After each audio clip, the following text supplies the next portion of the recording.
Are you getting ready to tee it up on the golf course for the first time?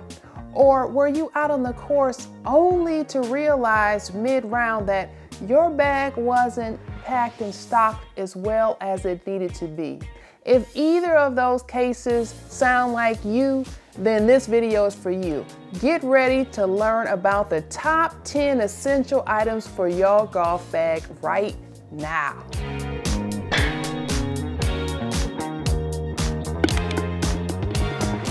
So if you check out the golf bag of most experienced golfers, you will find an array of items and supplies.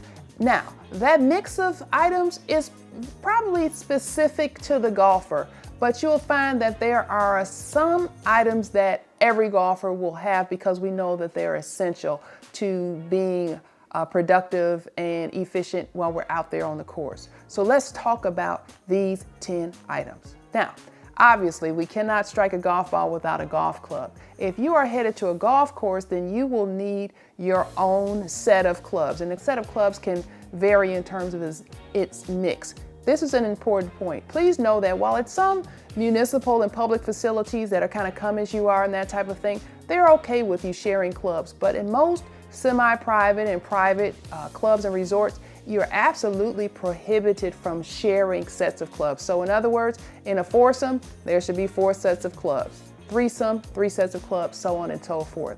And this is done for a variety of reasons, but one of the big ones is pace of play. If we're sharing clubs, then it's a holdup. If there are 3 of us and we have 1 putter, that's gonna take a lot of time, the same way with a driver, so on and so forth. So be mindful of that. But fear not, if you don't have an extensive set of clubs, you don't need an extensive set of clubs as a beginner because you aren't quite able to control and manipulate the ball enough to recognize the difference between 2 clubs anyway. So don't worry about if you don't have a 6, 7, 8, 9 iron. You know, you'll be just fine with a basic set that might include a wedge or 2, maybe a pitching wedge and a sand wedge, a putter, a hybrid, maybe 2 irons, a 7 or 8 iron or something like that, and a hybrid club again, and a fairway club, a 5 wood or 7 wood, or maybe even a 3 wood, and then a driver. But you'll be fine with a set like that. But obviously, step 1, we've got to have golf clubs. Number 2, we can't keep swinging at the air. We have to have a golf ball to strike. Now, if we're heading out onto the golf course, well, obviously, we must bring our own balls. Now, golf balls come in the only thing that doesn't vary with the golf ball is the shape and the size, right? But they come in a variety of colors, patterns, and they come in all over the price point spectrum, so on and so forth. Now, for new golfers, I say this, you're going to be surprised at how many golf balls you're going to lose during your early rounds on the golf course. It's just par for the course, no pun intended. We're learning to control the ball. We're playing on different lies and angles and different heights and depths of grass and rough cuts and that type of thing. We're going to lose some, so don't worry about that. But to facilitate not worrying about that, carry plenty of balls. And with that said, don't worry about having the most expensive ball. There's no need to buy a premium ball when in all likelihood there's a chance that the ball could get lost, right? So we don't want to just donate to the situation here. So there are plenty of great balls out there that you can purchase that will come in at a comfortable price point, that are cool colors, you know, whatever your color is, whether it's a fluorescent or a neon, or maybe you're a classicist like myself. I prefer the good old-fashioned boring white golf ball still.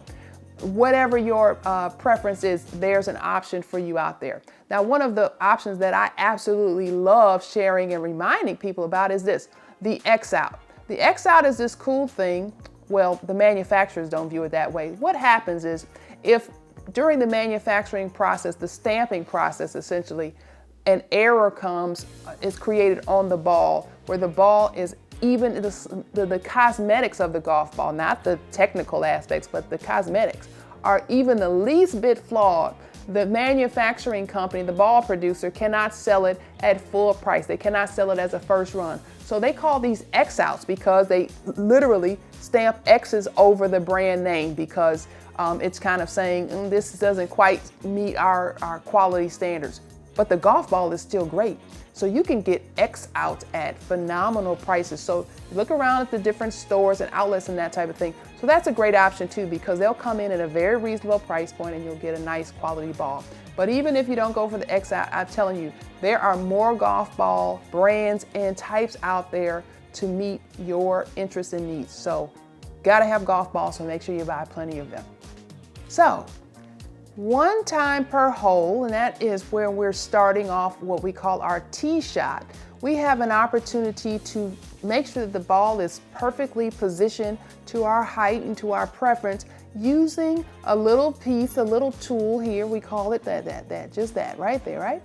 The tee. Now these tees come in varying lengths. Traditionally they're made of wood, but increasingly you can find them made of plastic and they're a bit more durable. Again, I'm kind of a classicist when it comes to a lot of these things, and I still prefer the good old-fashioned wood tee for a couple of reasons, but that's neither here nor there. The important thing to know is that tees also come in a variety of heights. So even though we may be teeing it up on a specific hole, explain the different heights and how you may use them a bit more. Golf tees, plenty of them. Now, once you get out on the golf course, you realize all of the ways that you and your hands and your clubs and everything else are gonna get dirty, gonna get muddy. We're out on the golf course and it is full of what? Grass and dirt and water and all kinds of things. So we get a little grimy. And that is where towels come into play.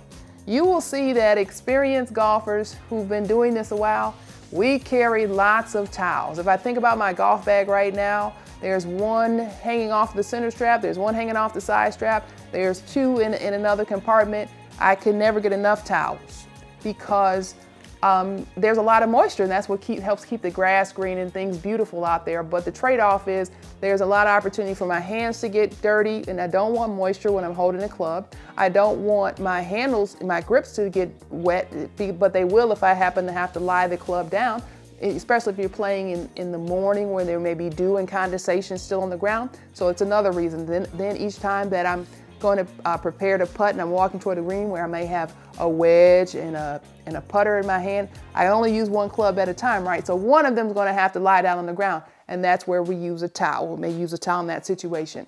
I may strike a ball, and of course, hopefully if I'm making good solid contact, the club's also going to interact with the ground. It's going to get dirty, but we don't like the club to stay dirty. We like those grooves to get nice and clean. Once again, I'll need a towel. So again, there are so many ways that you're going to find to use a towel. You'll find that having one towel probably won't be enough.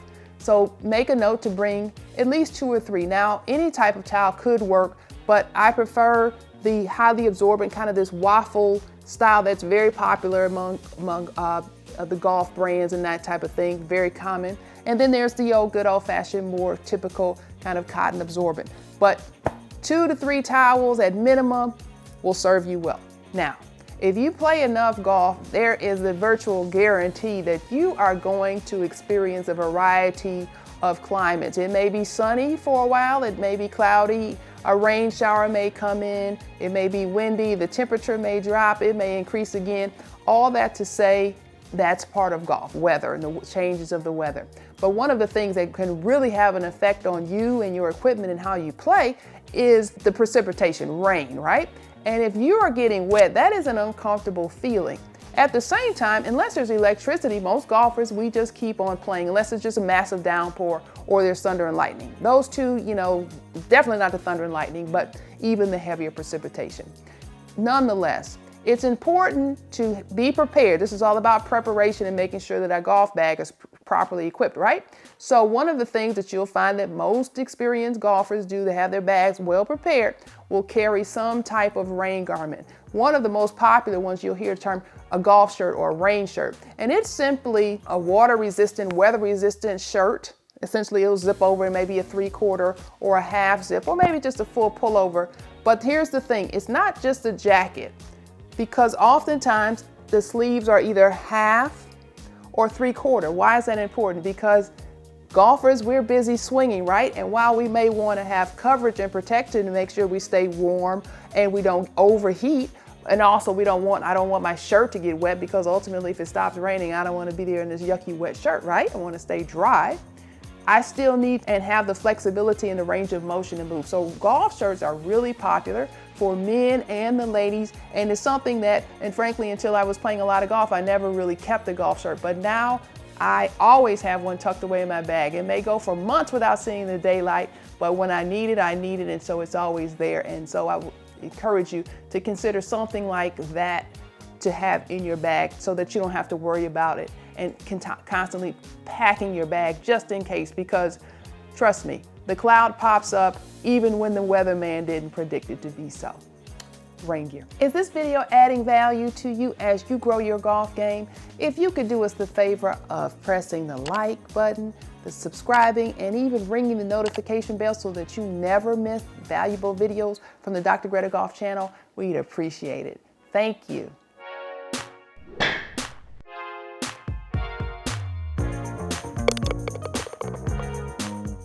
Speaking of rain gear, golf umbrellas are obviously similar to the general umbrella, but they tend to be much more durable and a bit larger in circumference. So I think the average golf umbrella is about 62 inches, which is pretty good. Here's another cool thing about golf umbrellas. They tend to have kind of a double coverage. So you know how you're holding the umbrella and it's raining and it drips? Well, they have a second layer so that when it's dripping, you're not still getting wet. They're really cool. Now, golf umbrellas range in prices. And if you're inclined to kind of be super stylistic and want the brand to match your bag or your equipment, trust me, every manufacturer makes a cool golf umbrella. You're able to do that. Or if you just want to be covered and dry, you can find one very economical price. But a golf umbrella will serve you well. It can help to keep you dry as you're walking and riding along, as well as your equipment and umbrella. Very important. Now, it still amazes me at how much we are affected, or should I say how much our golf game can be adversely affected by poor hydration or dehydration. These days, it's more important than ever to take full responsibility for your own hydration. Out on the course, while the coolers may still be there, it's unpredictable as to whether or not they're going to be full of water and that type of thing. But just to be on the safe side, take care of you. I recommend bringing your own hydration station, your own hydration bottle. I have a couple of these. Of course, I'm often out on the course. It's kind of my way I make my living, right? So I'm out, I'm in the golf all the time. But I have a couple of these. Of course, they come in varying sizes. They keep the beverage super cool, whatever temperature you want it to be. Safe, durable, can take a licking and keep on ticking, as they used to say. But hydration is essential. And so you want to be drinking the right things. Now, I've done a whole series of videos about hydration and golf performance, and we'll put the links up here for those videos. But it is essential that you take care and drink well and drink often. And remember, it's not just the quantity, it's the quality of what you're drinking. So check out those videos above. But hydration, stay hydrated, and it will serve you well. And seasoned golfers know that. Now, related to that hydration is electrolyte replacement. Again, the videos above, we're going to see links about hydration and golf performance, cover these things in depth. But know that some of the products that you may be able to purchase while you're off of the golf cart or in the clubhouse at the turn, they aren't quite full of the things that you need to help you perform well and to promote your overall health. What we need to replace is not only that water, that hydration that you've lost, but we want to replace those electrolytes. And we do that by way of sodium and that type of thing. So while that Gator this or Power that or even that Coca this may provide you with some of that sodium, take a close look at those calories and the number of servings that are in that bottle. So while it may look like a reasonable number, do the multiplier, okay? So I am a big proponent of water along with what we call some of the electrolyte replacement products out there. Noon tablets, Liquid IV comes in a powder form, Ultima, those are great products. And again, links below so you can learn a bit more about those and check them out. But hydration, good quality hydration will help you enjoy your rounds and consistently. And again, we're talking about packing our bags. So you get a bunch of those, stick them in the golf bag. They don't go bad. Heat doesn't bother them. The cool doesn't bother them. And when you need them, you pull them out, pour them in, and you're good to go. So as much as we love the sunshine as golfers, too much of it, like anything else, can be a not good thing. So we have to protect ourselves. Sunscreen is essential. We want to develop the habit of putting it on regularly and often. And the only way to do that is to also keep sunscreen in our bag. So yes, we're putting it on before we begin our round, but a round of golf, even if we're playing 9 holes, will be a few hours. And most sunscreens advise us that we need to replace them every hour, 15 minutes. So it's important, whatever form you use, whether it's lotion or spray on or whatever your preference is to keep a bottle or a can or a tube of it, whatever the packaging is, in your golf bag. Now, it's just like anything else in life. We never expect something not so good to happen. But out on the golf course, out in nature, trips, falls, bug bites, bee stings, cuts, bruises, they happen. And so it's important to have a couple of basic items in your bag. If we tried to assemble all of these, you know, it's very possible, and a lot of us have a homemade kind of first aid kit, but there are some awesome pre-made first aid kits available to us that are nominal in cost, that will provide us with a measure of security that is just worth the few bucks that it will cost us. And they're small, they don't take up much space in the bags. And remember, I talked about how important it is to have a good golf bag. Our golf bag probably has plenty of pockets. I've never seen a golf bag that didn't have a lot of pockets. But a smart designed golf bag, there'll be plenty of room for these items. A smart, well-equipped first aid kit in case you have a blister or there's a cut or a bee sting or a bug bite. Like I said, these things happen. We don't plan for them, but we're going to be prepared. So now that we know what we need to get in our bag so that we can have a great worry-free round, let's get those bags packed and get out there and have some fun. See you in the next video.